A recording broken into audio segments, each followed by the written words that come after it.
Hello students, आज हम हमारे इनऑर्गेनिक केमिस्ट्री के यूनिट फर्स्ट का जो पोर्शन लेंगे वो बॉर्न हैबर साइकिल है। ये हमारा लास्ट टॉपिक है इलेक्ट्रॉन एफिनिटी का। इसमें जो इलेक्ट्रॉन एफिनिटी जो कैलकुलेट करते हैं उसके लिए जो यूज़ होने वाली साइकिल है उसे हम बॉर्न हैबर साइकिल बोलते हैं। बॉर्न हैबर साइकिल को अगर मैं डिफ़ाइन करूं एंड बोलूं तो define and apply the terms lattice enthalpy and electron affinity. Basically अगर आप इसको बॉर्न हैबर साइकिल को निकालेंगे तो इससे दो चीज़ों की वैल्यू निकलती है।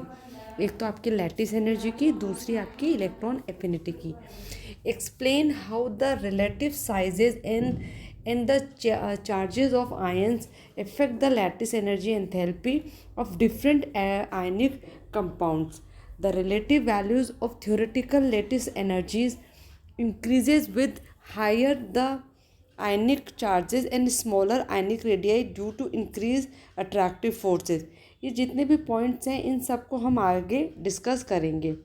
फर्स्ट है कि जो हमारी बॉर्न हैबर साइकिल है वो है क्या। बेसिकली ये एक हाइपोथेटिकल है स्टूडेंट, मैंने यहाँ लिखा हुआ भी है, ये एक हाइपोथेटिकल साइकिल है। हाइपोथेटिकल का मतलब होता है कि साइकिल है नहीं पर इसकी जो कैलकुलेशंस होती हैं वो एग्जैक्टली वही आ जाती हैं जो हमारी प्रैक्टिकली आ रही होती है। तो hypothetical steps and their enthalpy changes needed to convert element to ionic compound and device to calculate the lattice energy। Derive the lattice energy को आपको डिराइव करके दे देते हैं। इसके अंदर जो लैटिस एनर्जी आती है अगर मुझे उसकी गिवन वैल्यू पता होगी, अगर उसकी वैल्यू मुझे मालूम पड़ जाएगी तो मैं इस इक्वेशन में लैटिस एनर्जी को रख कर मैं इलेक्ट्रॉन एफिनिटी को कैलकुलेट कर लूँगी। Using Hess law as a mean of calculate the formulation of ionic compound। हम Hess law की हेल्प से ionic compound को बनाते हैं कि कैलकुलेशंस करते हैं। नेक्स्ट है ये इसकी टोटल साइकिल होती है। इसके अंदर आपको ईच एंड एवरी स्टेप देखना होगा। फर्स्ट जो स्टेप होता है उसके अंदर देखिए आपका जो ये आप गौर से देखेंगे तो आपका जो सोडियम जो सॉलिड होता है उसके अंदर हम क्या करते हैं, उस सोडियम को हम सॉलिड को हम गैसेस स्टेट में लेके आए हैं। गैसेस स्टेट से हम उसको पॉजिटिव में कन्वर्ट किया है और पॉजिटिव कन्वर्ट होने के बाद हमने उसको सॉल्ट में कन्वर्ट किया है। ठीक इसी तरीके से जो क्लोरीन है वो भी गैसेस है, क्लोरीन गैस ही होती है, सॉलिड होती नहीं है। उसके बाद मैंने उसको डिसोशिएट किया है, मैंने वो दो होती है, मैं हमको उसको आधा करते हैं। उसके बाद हम उसे कन्वर्ट करके हम उसको आयन में कन्वर्ट करते हैं और ये दोनों मिलकर मिलकर यहाँ से जो एनर्जी निकालते हैं उसे फॉर्मुलेशन एनर्जी बोलते हैं। ये जो एनर्जी की वैल्यू आती है आपकी ये उतनी ही आएगी जितनी कि आप डायरेक्ट इस स्टेप पे पहुँचने में लगाएंगे।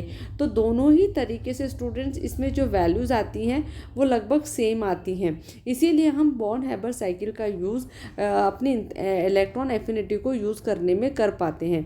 बॉर्न हैबर के जो स्टेप्स हैं इसमें फर्स्ट जो स्टेप्स होती है यहाँ लिखा हुआ है कन्वर्टेड गैशियस एटम्स में आप उसे कन्वर्ट करते हैं। सबसे पहले लूजिंग और gaining electron to form a cation. दूसरे स्टेप में आप देखिए सोडियम जो था उसे मैंने कैटायन बनाया पॉजिटिव, और जो क्लोरीन होगी उसे मैं नेगेटिव आयन बनाऊंगी। एंड उसके बाद हम उससे जो पॉजिटिव और नेगेटिव होंगे उसको हम कंबाइन करके सॉलिड आयनिक कंपाउंड बना लेंगे। इसके बाद की जो स्टेप्स होती है, फर्स्ट स्टेप जो होगी वो ऑटोमाइजेशन होगी, मतलब आपने सिंपल एक एटम बना दिया। The standard enthalpy change to atomisation is the delta H required to produce 1 mole of gaseous atom. आपको क्या होगा, 1 मोल ऑफ गैशियस एटम मिल जाएगा। ये देखिए अगर मेरा सॉलिड था उससे मैंने 1 मोल ऑफ गैशियस एटम निकाला तो 109 मुझे एनर्जी उसको देनी पड़ी। स्टूडेंट्स यहाँ पर आपको 1 मोल को कन्वर्ट करने में आपको एनर्जी देनी पड़ रही है, तभी उसकी वैल्यू जो है वो पॉजिटिव आ रही है। इसके बाद की जो स्टेप्स होती है उसमें देखिए आपने for diatomic molecule gases electrons, अगर आपके Cl2 जो है उसे is equal to half bond energy, तो तो आप क्या करेंगे कि इस Cl2 को हमने क्या किया, Cl गैस में कन्वर्ट किया। इसमें भी देखिए स्टूडेंट्स, आपको जो एनर्जी लग रही है उसमें आपको पॉजिटिव है, मतलब जो Cl2 गैस होती है उसको खाली Cl में कन्वर्ट करने के लिए जो एनर्जी देनी पड़ रही है उसकी वैल्यू यहाँ पर हमने कैलकुलेट करी। उसके बाद जो सेकेंड स्टेप्स आ रही है वो है कि इलेक्ट्रॉन एफिनिटी आप कैसे करेंगे। Enthalpy change when 1 mole of gaseous atom और anion gains electron to form a molecule of negative charge of gaseous. किसी भी गैसेस एटम के जो 1 मोल होगा वो एक इलेक्ट्रॉन को गेन करने में जो एनर्जी उसे निकालेगा। यहाँ ध्यान रखना, एक इलेक्ट्रॉन को वो जब जो न्यूक्लियस होता है वो अट्रैक्ट करता है तो उस कंडीशन में उसकी एनर्जी निकलती है, क्योंकि न्यूक्लियस के पास ये पावर होती है कि वो एक इलेक्ट्रॉन को ले लेगी। देखिए स्टूडेंट, क्लोरीन था, इसने एक इलेक्ट्रॉन को लिया और यहाँ जो एनर्जी निकाली वो इलेक्ट्रॉन एफिनिटी है। आप देखिए पहले हमने Cl2 से एक एटम निकाला, उसके बाद इसमें एक इलेक्ट्रॉन को हमने जोड़ा है। For most atom exothermic but gaining of 2 electron is endothermic due to repulsion. बहुत, ये मैंने आपको पहले ही बोला है, बहुत सभी के लिए एक इलेक्ट्रॉन को जब तक हम जोड़ते हैं तो ये रिएक्शन एक्सोथर्मिक है, इसीलिए इसकी वैल्यू नेगेटिव आई है। जैसे ही हम सेकेंड इलेक्ट्रॉन जोड़ते हैं तो हमारा ये जो प्रोसेस होता है वो एंडोथर्मिक में कन्वर्ट हो जाता है, मतलब मुझे एनर्जी देनी पड़ती है और इस कंडीशन में जो डेल्टा एच की जो वैल्यू आती है वो पॉजिटिव आती है।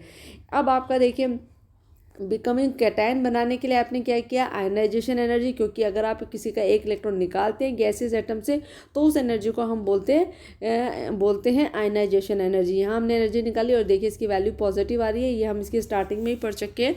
एंथैल्पी, यहाँ जो एंथैल्पी चेंज हो रहा है, एंथैल्पी चेंज का जो बेसिकली मीनिंग होता है वो यही होता है कि हमारी इलेक्ट्रॉन निकल रही है या हम उसको दे रहे हैं। तो यहाँ जो एंथैल्पी चेंज हो रहा है for 1 mole of gaseous element और cation to lose a electron to form a mole of positively charge gaseous ion. आप पॉजिटिवली चार्ज गैसेस आयन आपने बना दिया है इस प्रोसेस में। सेकंड जो आएगी लैटिस एनर्जी आएगी। लैटिस एंथैल्पी बोलो, लैटिस एनर्जी बोलो, एक ही बात है। अब आप देखिए लैटिस कब यूज़ होता था, जब पॉजिटिव और नेगेटिव कंबाइन होके जालक ऊर्जा, बेसिकली इसका मतलब होता है, मतलब कोई जालक बन जाए। जालक तब बनेगा जब मेरा पॉजिटिव मेरे नेगेटिव से कंबाइन होके सॉल्ट बनाए और धीरे धीरे करके ये पूरे जाल के जैसे बन जाए या क्रिस्टल के जैसे बन जाए, तब निकलने वाली ऊर्जा को हम क्या कहते हैं, लैटिस एनर्जी कहते हैं। तो डेफिनेटली स्टूडेंट, लैटिस एनर्जी अगर निकल रही है, ये एनर्जी हमेशा निकलती है। एनर्जी रिक्वायर्ड टू कन्वर्ट, इसमें भी देखिए रिक्वायर्ड हो रही है, ये निकल नहीं रही है। यहाँ पर required to convert 1 mole of solid compound into gases. देखिए Na पॉजिटिव और NaCl दोनों को अगर हमने निकाला तो यहाँ हमें एनर्जी देनी पड़ी। और देखिए इसमें नीचे लिखा हुआ भी है कि ये हाईली जो ये प्रोसेस है ये एंडोथर्मिक का मतलब हमने इसमें दिया है। इसके बाद लिखा हुआ है कि we can not directly calculate delta. हम डायरेक्टली कभी भी इसकी वैल्यू को कैलकुलेट नहीं कर सकते, but the value are obtain indirectly through Hess cycle for the formation of ionic compound. इससे पीछे हमने आयनिक कंपाउंड के फॉर्मेशन में जो ये साइकिल चलाई है, इसको हैश रूल बोलते हैं, हैश लॉ बोलते हैं। इस हैश लॉ से मुझे ये एनर्जी मिल जाती है, मतलब लैटिस एनर्जी। ये जो आप N और Cl के लिए नीचे लिख रहे हैं जो वैल्यूज, ये जो वहाँ हमने फर्स्ट स्टेप में करा है एटोमाइजेशन और फिर क्लोरीन से एक इलेक्ट्रॉन जल के इलेक्ट्रॉन एफिनिटी करिए, वहाँ से हमने इसकी वैल्यू कैलकुलेट करी है। अब होगा क्या है स्टूडेंट, देखिए यहाँ पर आने पर आप देखिए इस स्टेप में जो वैल्यू आई है वो 771 आ रही है। यहाँ अगर हम उस वैल्यू को ढूंढने की कोशिश करें जो हमारी वैल्यू है, ऊपर देखिए calculate the lattice energy enthalpy और NaCl।